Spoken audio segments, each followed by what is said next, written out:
साथियों, हमारा संविधान ये सिर्फ अनेक धाराओं का संग्रह नहीं है। हमारा संविधान सहस्त्रों वर्ष की भारत की महान परंपरा, अखंड धारा, उस धारा की आधुनिक अभिव्यक्ति है।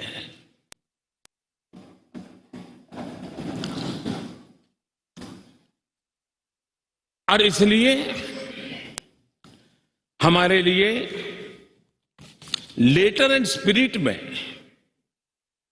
संविधान के प्रति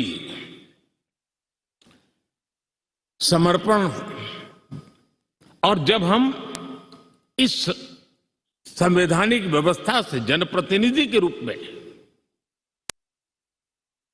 ग्राम पंचायत से लेकर के संसद तक जो भी दायित्व निभाते हैं, हमें संविधान के लेटर एंड स्पिरिट को समर्पित भाव से ही हमें अपने आप को हमेशा सज्ज रखना होगा। और जब ये करते हैं तो संविधान की भावनाओं को कहां चोट पहुंच रही है, उसको भी हम नजरअंदाज नहीं कर सकते हैं। और इसलिए इस संविधान दिवस को हमें इसलिए भी मनाना चाहिए कि हम जो कुछ भी कर रहे हैं वो संविधान के प्रकाश में सही है कि गलत है, हमारा रास्ता सही है कि गलत है। हर वर्ष संविधान दिवस बना करके हमने अपने आप को मूल्यांकन करना चाहिए। अच्छा होता देश आजाद होने के बाद 26 जनवरी प्रजासत्ताक पर्व की शुरुआत होने के बाद हमें 26 नवंबर को संविधान दिवस के रूप में देश में मनाने की परंपरा बनानी चाहिए थी, ताकि उसके कारण हमारी पीढ़ी दर पीढ़ी संविधान बना कैसे, कौन लोग थे इसको बनाते थे, किस परिस्थितियों में बना, क्यों बना, हमें संविधान कहां ले जाता है, कैसे ले जाता है, किसके लिए ले जाता है, इन सारी बातों की हर वर्ष अगर चर्चा होती है तो संविधान जिसको दुनिया ने एक जीवंत इकाई के रूप में माना है, एक सामाजिक दस्तावेज के रूप में माना है, विविधता भरे देश के लिए ये एक बहुत बड़ी ताकत के रूप में पीढ़ी दर पीढ़ी अवसर के रूप में काम आता। लेकिन कुछ लोग इसे चूक गए। लेकिन जब बाबा साहब आंबेडकर के 125वीं जयंती थी, हम सबको लगा कि इससे बड़ा पवित्र अवसर क्या हो सकता है कि बाबा साहब आंबेडकर ने इस देश को जो बहुत बड़ा नजराना दिया है, उसको हम हमेशा हमेशा के लिए स्मृति ग्रंथ के रूप में याद करते रहे। और इसी में से, और मुझे याद है जब सदन में इस विषय पर मैं बोल रहा था 2015 में, बाबा साहब आंबेडकर की 150वीं जयंती के निमित्त इस काम की घोषणा करते समय, तब भी विरोध आज नहीं हो रहा है, उस दिन भी हुआ था कि 26 नवंबर कहां से ले आए, क्यों कर रहे हो, क्या जरूरत थी। बाबा साहब आंबेडकर का नाम हो और आपके मन में ये भाव उठे, ये देश अब सुनने के लिए तैयार नहीं है।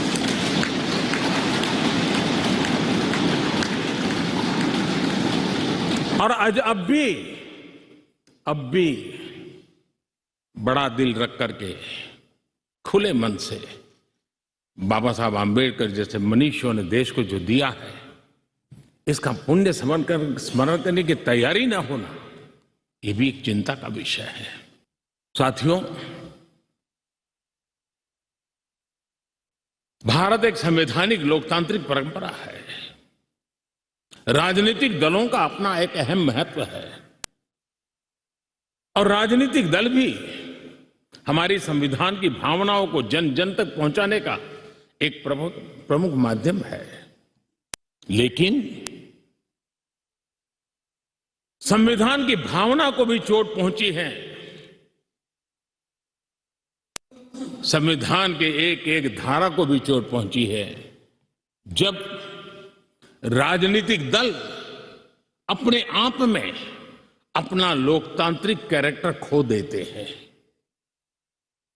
जो दल स्वयं लोकतांत्रिक कैरेक्टर खो चुके हो वो लोकतंत्र की रक्षा कैसे कर सकते हैं?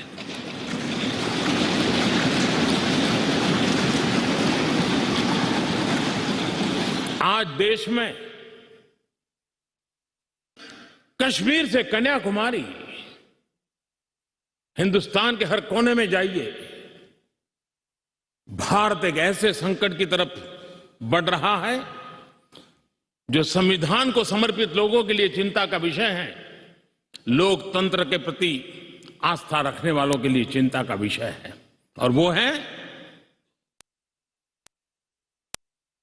पारिवारिक पार्टियां।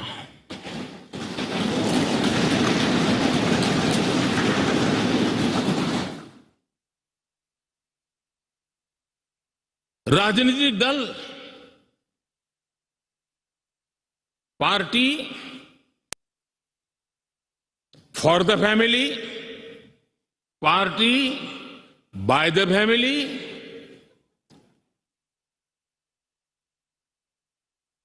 अब आगे कहने की जरूरत मुझे नहीं लगती है।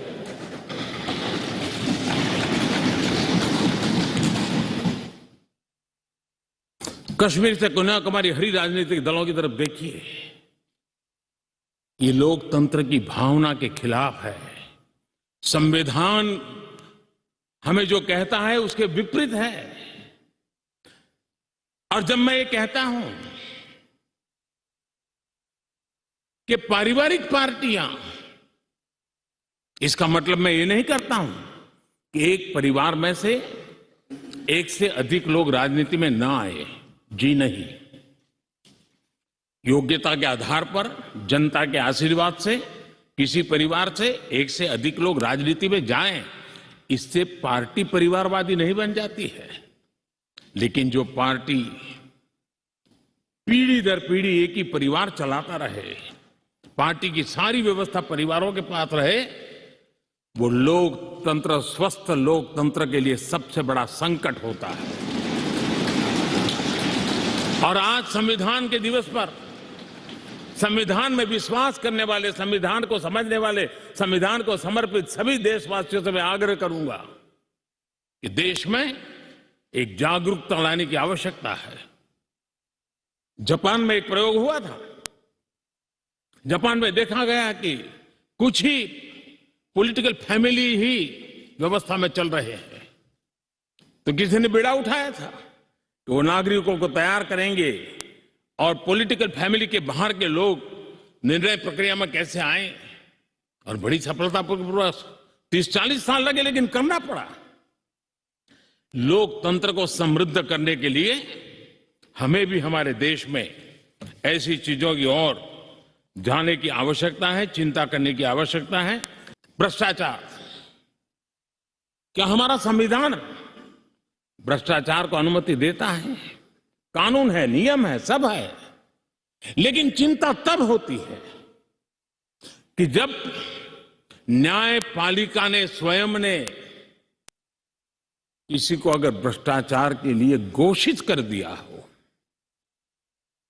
भ्रष्टाचार के लिए सजा हो चुकी हो, लेकिन राजनीतिक स्वार्थ के कारण उसका भी महिमा मंडन चलता रहे, भ्रष्टाचार को नजरअंदाज करके सिद्ध हुई हकीकतों के बावजूद भी जब राजनीतिक लाभ के लिए सारी मर्यादाओं को तोड़कर, लोक लाज को तोड़ करके उनके साथ बैठना उठना शुरू हो जाता है, तो देश के नौजवान के मन में लगता है कि अगर इस प्रकार से राजनीति के क्षेत्र में नेतृत्व करने वाले लोग भ्रष्टाचार में डूबे हुए लोगों की प्राण प्रतिष्ठा कर रहे हैं, मतलब उनको भी वो रास्ता मिल जाता है कि भ्रष्टाचार के रास्ते पर चलना बुरा नहीं है। 2-4 साल के बाद लोग स्वीकार कर लेते हैं कि हमें ऐसी समाज व्यवस्था खड़ी करनी है। क्या समाज के अंदर, हाँ, भ्रष्टाचार के कारण कोई अगर गुना सिद्ध हो चुका है तो उसको सुधरने के लिए मौका दिया जाए, लेकिन सार्वजनिक जीवन में प्रतिष्ठा देने की जो स्पर्धा चल पड़ी है, ये मैं समझता हूं अपने आप में नए लोगों को लूटने के रास्तों पर जाने के लिए मजबूर करती है, और इसलिए हमें इससे चिंतित होने की जरूरत है। आजादी के 75 साल दरमियान देश जिस स्थिति से गुजरा था, अंग्रेज भारत के नागरिकों के अधिकारों को कुचलने पर लगे हुए थे, और उसके कारण हिंदुस्तान के नागरिकों को उसके अधिकार मिले, इसके लिए लड़ना बहुत स्वाभाविक था और जरूरी भी था। महात्मा गांधी समेत हर कोई भारत के नागरिकों को उनके अधिकार मिले, इसलिए वो लड़ते रहे, ये बहुत स्वाभाविक है। लेकिन ये भी सही है कि महात्मा गांधी ने आजादी के आंदोलन में भी अधिकारों के लिए लड़ते लड़ते भी देश को कर्तव्य के लिए तैयार करने के लिए लगातार कोशिश की थी। उन्होंने भारत के नागरिकों में उस बीज को बोने की लगातार कोशिश की थी कि सफाई करो, प्रौढ़ शिक्षा करो, नारी सम्मान करो, नारी गौरव करो, नारी को एम्पावर करो, खादी पहनो, स्वदेशी का विचार, आत्मनिर्भर भारत का विचार, कर्तव्यों की तरफ महात्मा गांधी लगातार देश को तैयार करते रहे। लेकिन आजादी के बाद महात्मा गांधी ने जो कर्तव्य के बीज बोए थे, वो आजादी के बाद वटवृक्ष बन जाने चाहिए थे, लेकिन दुर्भाग्य से शासन व्यवस्था ऐसी बनी कि उसने अधिकार अधिकार अधिकार के ही बातें करके लोगों को एक ऐसी अवस्था में रखा कि हम हैं तो आपके अधिकार पूरे होंगे।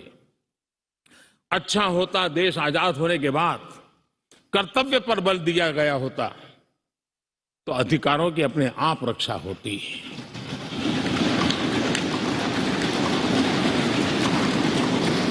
कर्तव्य से दायित्व का बोध होता है, कर्तव्य से समाज के प्रति एक जिम्मेवारी का बोध होता है। अधिकार से कभी कभी एक याचक वृत्ति पैदा होती है कि मुझे मेरा अधिकार मिलना चाहिए, यानी समाज को कुंठित रखने की कोशिश होती है। कर्तव्य के भाव से सामान्य मानवीय के जीवन में एक भाव होता है कि ये मेरा दायित्व है, मुझे इसको निभाना है, मुझे करना है, और जब मैं कर्तव्य का पालन करता हूं तो अपने आप किसी के अधिकार की रक्षा हो जाती है, किसी के अधिकार का सम्मान हो जाता है, किसी के अधिकार का गौरव हो जाता है, और उसके कारण कर्तव्य भी बनते हैं और अधिकार भी चलते हैं और स्वस्थ समाज की रचना होती है। आजादी के अमृत महोत्सव में हमारे लिए बहुत आवश्यक है कि हम कर्तव्यों के माध्यम से अधिकारों की रक्षा करने के रास्ते पर चल पड़े। कर्तव्य का वो पथ है जिसमें अधिकार की गारंटी है। कर्तव्य का वो पथ है जो अधिकार सम्मान के साथ दूसरे को सुपुर्द करता है, उसके हक को दे देता है। और इसलिए आज जब हम संविधान के दिवस को मना रहे हैं, तब हमारे भीतर भी यही भाव निरंतर जगता रहे कि हम कर्तव्य पथ पर चलते रहें। कर्तव्य को जितनी अधिक मात्रा में निष्ठा और तपस्या के साथ हम मनाएंगे, हर किसी के अधिकारों की रक्षा होगी। और आजादी के दीवानों ने जिन सपनों को लेकर के भारत को बनाया था, उन सपनों को पूरा करने का सौभाग्य आज हम लोगों को मिला है। हम लोगों ने मिलकर के उन सपनों को पूरा करने में कोई कसर नहीं छोड़नी चाहिए।